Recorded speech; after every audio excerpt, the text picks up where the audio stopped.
বানভাসীদের চলছে টিকে থাকার লড়াই, অব্যাহত উদ্ধার অভিযান, বাড়ছে বিশুদ্ধ পানি ও খাবারের সংকট।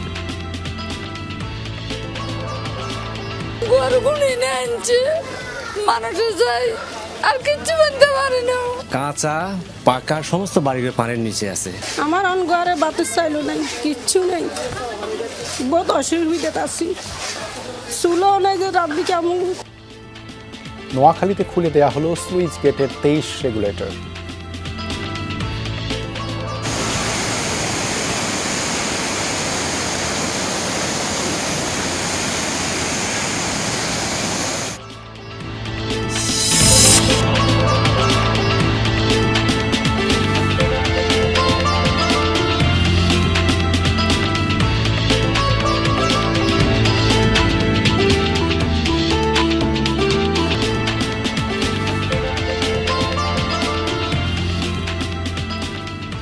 আমন্ত্রণ সংবাদ সারা দেশে আপনাদের সঙ্গে আছি আমি দেবাশিস রঞ্জন সরকার। এতক্ষণ শিরোনাম দেখছিলেন, এবারে বিস্তারিত। বন্যায় দুর্বিষহ জীবন, বানভাসীদের চলছে টিকে থাকার লড়াই, বাড়ছে বিশুদ্ধ পানি ও খাবার সংকট। এসব বিষয়ে আরও জানব সহকর্মীদের কাছ থেকে। নোয়াখালী থেকে যুক্ত হচ্ছেন আমাদের সহকর্মী, এবং শুরুতেই যেতে চাই চট্টগ্রামে যুক্ত হচ্ছেন সহকর্মী জোবায়েদ ইবনে শাহাদাত। জোবায়েদ, বানভাসী মানুষ ত্রাণ সহায়তা পাচ্ছে কিনা, সার্বিক বন্যা চিত্র কেমন দেখছেন?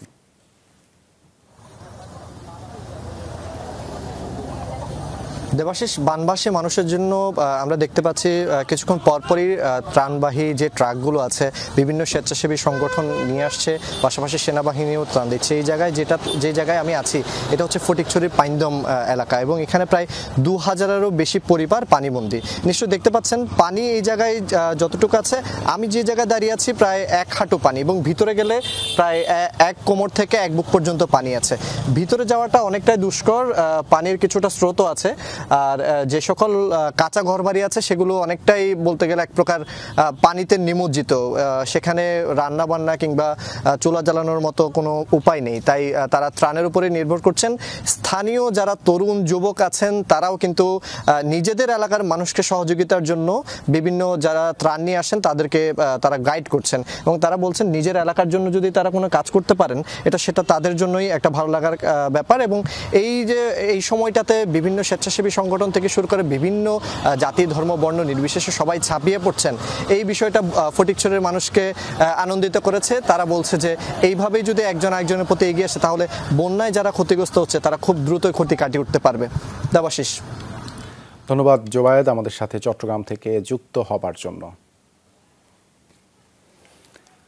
এবারে কুমিল্লা সদর, দক্ষিণ চৌদ্দগ্রাম, নাঙ্গলকোট, বুড়িরচং সহ 14 উপজেলার 118টি ইউনিয়ন তলিয়ে গেছে বানের জলে। পানিবন্দী প্রায় 6.5 লাখ মানুষ। সেই খবর জানাতে চাই আপনাদেরকে। সহকর্মী খোকন চৌধুরী যুক্ত হচ্ছেন। খোকন, দুর্গত এলাকার সবাই কি বাড়িতেই আছেন নাকি আশ্রয়কেন্দ্রে গেছেন? ত্রাণ বিতরণ কেমন চলছে?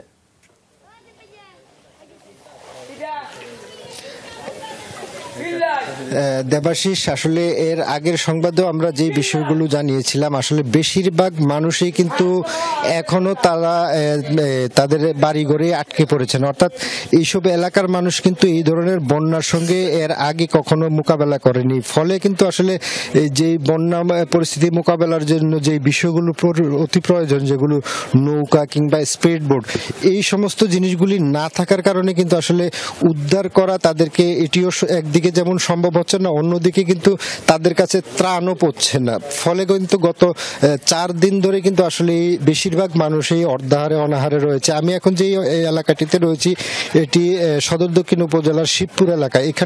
এখানকারও যে অবস্থা, প্রতিটি বাড়িঘরেই কিন্তু পানি রয়েছে এবং তারা কিন্তু একটি দুর্বিষহ জীবনযাপন করছে। অনেকে বাড়ি ছাড়তেও পারছেন না, বিশেষ করে নৌকার অভাবে, স্পিড বোটের অভাবে।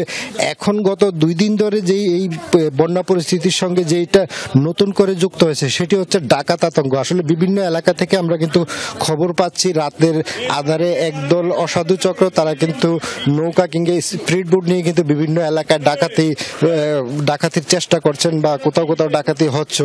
ফলে কিন্তু আসলে সাধারণ মানুষ একটি আতঙ্ক তো রয়েছে, তাদের কিন্তু আসলে একটি মানবতার জীবনযাপন করছে। তাদের পাশে আসলে বিশেষ করে আইন শৃঙ্খলা বাহিনী থেকে শুরু করে সকলের সহযোগিতা যেমন প্রয়োজন আবেদন, পাশাপাশি সবচেয়ে জরুরি বিষয়ে যেটি দাঁড়িয়ে রয়েছে সেটি কিন্তু তাদের কাছে ত্রাণ পৌঁছানো একেবারেই জরুরি কাজ। কারণ প্রত্যন্ত অঞ্চলগুলিতে এখনো কিন্তু ত্রাণ যাচ্ছে না এবং ছাত্র জনতা যতটুকু পারছে তাদের লজিস্টিক সাপোর্টে যতটুকু কুলাচ্ছে সেই এলাকাগুলোতেই কিন্তু ত্রাণ সামগ্রী দিয়ে যাচ্ছে। তো সার্বিক মিলিয়ে কিন্তু আসলে কুমিল্লার যে বন্যা পরিস্থিতি যদি বলতে চাই এক কথায়, একদিকে কমতে থাকলেও অন্যদিকে কিন্তু নতুন করে প্লাবিত হচ্ছে। দেবাশিস, ধন্যবাদ খোকন যুক্ত হবার জন্য। বন্যায় দুর্বিষহ জীবন, বানভাসীদের চলছে টিকে থাকার লড়াই, বাড়ছে বিশুদ্ধ পানি ও খাবারের সংকট। নোয়াখালী থেকে এসব বিষয়ে জানাতে যুক্ত হচ্ছেন সহকর্মী মোতাসিম বিল্লাহ সবুজ। পানের জল নামাতে স্লুইস গেটের 23টি রেগুলেটরের তো খুলে দেওয়া হয়েছে, পানি কতটা নামছে?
সবুজের সঙ্গে আমাদের যোগাযোগটি সম্ভবত বিচ্ছিন্ন হয়ে গেছে। আমরা এবারে যেতে চাই লক্ষ্মীপুরের বন্যা পরিস্থিতির খবর জানতে। যুক্ত হচ্ছেন সহকর্মী আনিস কবির। আনিস, জেলায় এখন পর্যন্ত কয়টি এলাকা বন্যা কবলিত? বানভাসীরা কি ত্রাণ সহায়তা পাচ্ছেন?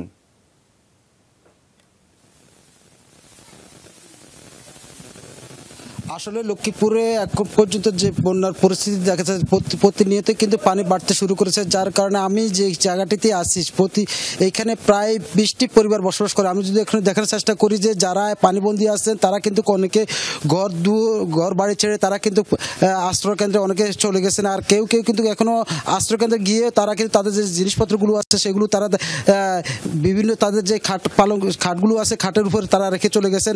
এখানে আমরা যারা আছি এখানে তাদেরকে দেখতে পাচ্ছি না, তারা কিন্তু দেখে তাদের খাটের উপরে তারা জিনিসপত্রগুলো রেখে তারা কিন্তু আসলে কিন্তু খুব আশ্রয়কেন্দ্রে গেছেন, আশ্রয়কেন্দ্রে গিয়ে তারা আশ্রয় নিয়েছেন। তবে এই ক্ষেত্রে কিন্তু যে আপনি যেটি বলেছেন যে এই বন্যা দুর্গতদের যে দুর্ভোগ কিন্তু ক্রমান্বয়ে কিন্তু বাড়তে শুরু করেছে লক্ষ্মীপুরে। যতই বেলা বাড়তেছে ততই কিন্তু মানুষের দুর্ভোগ বাড়তেছে। এদিকে লক্ষ্মীপুরে কিছুক্ষণ আগেই কিন্তু লক্ষ্মীপুর বিএনপির আমির খসরু মাহমুদ চৌধুরী তিনি এসেছেন, এসে কিন্তু বিভিন্ন জায়গায় পরিদর্শন করতেছেন, করে কিন্তু তিনি বিভিন্ন স্থানে কিন্তু ত্রাণ দেওয়ার জন্য চেষ্টা করছে। তবে যে ত্রাণ দেওয়া হচ্ছে এই ত্রাণ কিন্তু সাধারণ মানুষের কিন্তু আসলে কিন্তু অপ্রতুল বলে তারা জানিয়েছেন। আর এদিকে যে বাড়িঘরগুলো আছে এটি কিন্তু বাড়ির যে বিটি বাড়ি আছে সবগুলো মানুষের কিন্তু ক্রমান্বয়ে কিন্তু ডুবে যাচ্ছে। প্রতিনিয়ত কিন্তু মানুষ কিন্তু পানিতে ডুবতে শুরু করেছে এবং মানুষের যে পানি আসতেছে সেই কারণে কিন্তু মানুষ হু করে পানি ঢুকার কারণে কিন্তু মানুষ এক ধরনের আতঙ্কিত রয়েছেন।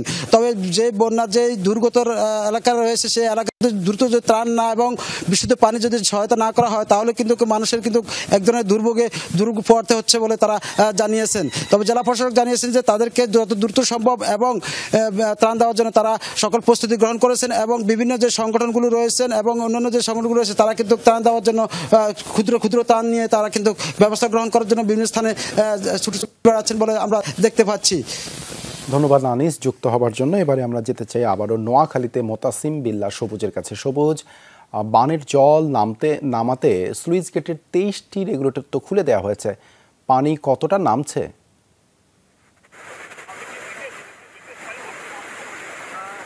যে নদীটি দেখতে পাচ্ছেন এটি হচ্ছে ছোট ফেনী নদী, আর আমি আপনাকে আমার ক্যামেরায় দেখাচ্ছি যে আসলে কি পরিমাণ পানি নামছে। এখানে যে ছোট ফেনী নদীর উপর যে রেগুলেটরটি রয়েছে এটি হচ্ছে 23টি গেট এই রেগুলেটরে খুলে দেওয়া হয়েছে এবং এই উজান থেকে যে ডাকাতিয়া এবং প্রাকৃতিক নদীর যে ভারতের আসাম এবং ত্রিপুরা থেকে যে পানিটি আসছে সে পানিটি আসলে মূলত এই ডাকাতিয়া নদী হয়ে ছোট ফেনী নদী হয়ে এখানে ডাউন ফলের দিকে অর্থাৎ নিচের দিকে যাচ্ছে এই পানিটি। আপনি নিশ্চয় আমি আপনাকে দেখাতে পাচ্ছি কি পরিমাণ পানি নামছে, এবং এই পানিগুলো সন্দ্বীপ চ্যানেল হয়ে বঙ্গোপসাগরের দিকে যাচ্ছে। আর আমাদের সাথে এখানে আছে যে পানি উন্নয়ন বোর্ডের কর্তৃপক্ষ, আমি জানতে চাইবো যে এই পানি কিভাবে নামছে, কতটুকু পানি নামছে টোটালে। এখানে আপনার মুসাপুর ইউনিয়নের মুসাপুর পূজার এলাকায় যে আমাদের মুসাপুর রেগুলেটর আছে, এই রেগুলেটরের মাধ্যমে উজানের কাকটি নদী এবং ডাকাতিয়া নদী হয়ে ত্রিপুরার যে পানিটা আসতেছে সেটা সহ আপনার ফেনীর দাগনভূঞা এবং ফুলগাজীর পানিটা এদিক দিয়ে আপনার মুসাপুর রেগুলেটরের ভিতর দিয়ে সন্দ্বীপ চ্যানেলে প্রবাহিত হচ্ছে। এখানে আপনার যত অবগতির জন্য জানাচ্ছি যে ইতিমধ্যে নোয়াখালী সদরে বিগত 9 ঘন্টায় প্রায় 40 মিলিমিটার পানি সমতল কমে গেছে।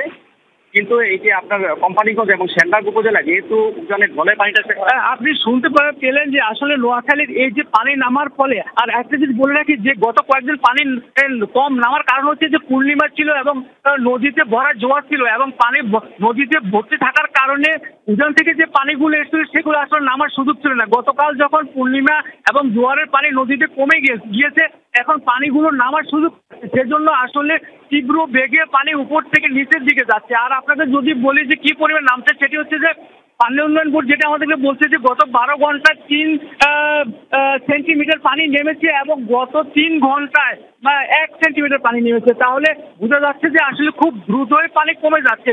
এছাড়া মূলত এখনো উজান থেকে পানি যে একদম পুরো চাপ কমে গিয়েছে, কিন্তু আগের মতো সে চাপ নেই। কিন্তু এখনো নোয়াখালীর যে বেগমগঞ্জ সেনবাগ এলাকাগুলো রয়েছে সেখানে কিছুটা পানি বাড়লেও মূলত যে মানুষজনের ঘর বাড়ি থেকে এখনো কিন্তু পুরোপুরি পানি নেমে যায়নি।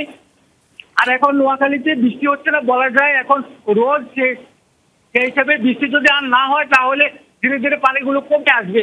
আর এখানকার ধন্যবাদ সবুজ আমাদের সাথে যুক্ত হবার জন্য। ফেনীতে বানভাসীদের এখন দুর্বিষহ জীবন, বাড়িঘরে পানি ওঠে, অনেকে গ্রাম ছেড়ে যাচ্ছেন শহরে, কেউ বা আবার স্বজনদের সন্ধানে ছুটছেন গ্রামে। কিন্তু যোগাযোগ বিচ্ছিন্ন থাকায় মিলছে না খোঁজ, দুর্গত এলাকায় ত্রাণের জন্য হাহাকার। সবখানে এমন বানের জল, স্থবির জীবনযাত্রা, নিরাপদ ঠিকানার খোঁজে ছুটছে মানুষ। বসতবাড়ি সড়ক ডুবেছে সবই, ফেনীর গ্রামে গ্রামে খাবার সংকট, পরিবার পরিজন নিয়ে শহরমুখী অনেকে, কেউ আবার স্বজনদের সন্ধানে যাচ্ছে গ্রামে। এ যেন এক দুর্বিষহ জীবন। হাজার হাজার মানুষ হাঁটতেছে, এই সবাই হচ্ছে খাবারের সন্ধানে, সবাই গ্রাম ছেড়ে হচ্ছে শহরের দিকে যেতে যাচ্ছে আর কি। যে পরিস্থিতি চলাফেরার বা সবকিছু তো সমস্যা হয়ে গেছে। কোন দিকে যাবো, যাওয়ার কোনো দিকে রাস্তা পাচ্ছি না, সব দিকে পানি। এই মরিগঞ্জ থেকে হাইটাই পর্যন্ত লালফল পর্যন্ত আসি, জানেন আরো কত দূর সামনে যাওয়া লাগবে। শহরেও নেই স্বস্তি। সদরের নতুন বাজার এলাকার মোল্লাবাড়ি পরিবারটি পরিচিত দানশীল হিসেবে, এখন তারাই ত্রাণের অপেক্ষায়। সব ডুবে গেছে এবং মালামাল কিছুই বাইর করতে পারিনি, শুধু পরিবার পরিজন নিয়ে বেরিয়ে আসছি। আসলে আমরা হচ্ছে যে কখনো ভাবিনি যে আমরা কারো থেকে নিয়ে খেতে হবে, বা আমাদের সবকিছুই ছিল, আমাদের অবস্থানটা এমন জায়গায় হয়েছে যে আমরা এখন সবার থেকে খুঁজে খেতে হচ্ছে। শহরের সচ্ছল আরো অনেক পরিবারের একই অবস্থা, বাড়িঘর ছেড়ে তারা আশ্রয় নিয়েছেন টেকনিক্যাল স্কুল অ্যান্ড কলেজের বহুতল ভবনে, থাকছেন বানভাসী অন্যদের সাথে। আমরা আসলে এটা কোনোদিনও ভাবিনি, আমরা আশাও করি না যে আমরা এই পর্যায়ে আসবো। বন্যার কারণে আমাদেরকে এখানে আসতে হইছে। ছেলে মেয়ে 5 জন আছে, স্বামী আছে, সবগুলো শাশুড়ি নিয়ে আসছে, খালি সেই হিন্দের কাপড় নিয়ে আসছে, আর কিছু বাকি। দুর্গত এলাকাগুলোতে এখন বড় সংকট খাবারের, দিন কাটছে মুড়ি ও বিস্কুটের মতো শুকনো খাবার খেয়ে। সবাই আটকা পড়ছে এবং মানুষের এখন খুবই নিড হচ্ছে খাবার পানি, দেন হচ্ছে খাবার। মানুষজন যে যেখানে আছে তারা যেন কে এটলিস্ট সার্ভাইভ করতে পারে। প্রায় 1000 খানেক ফ্যামিলি কিন্তু অলরেডি অবস্থান করতেছে। সেই অনুযায়ী যে পরিমাণ খাবার, পানি এবং মেডিসিন তাদের প্রয়োজন, সেই জিনিসগুলো কিন্তু তাদের ঘাটতি আছে। একবেলা খাবারের জন্য তাকিয়ে থাকতে হচ্ছে অন্যের দিকে। কেউ খাবার আর পানি নিয়ে আসলে খেতে পারছেন আশ্রয় শিবিরের এই অসহায় মানুষগুলো।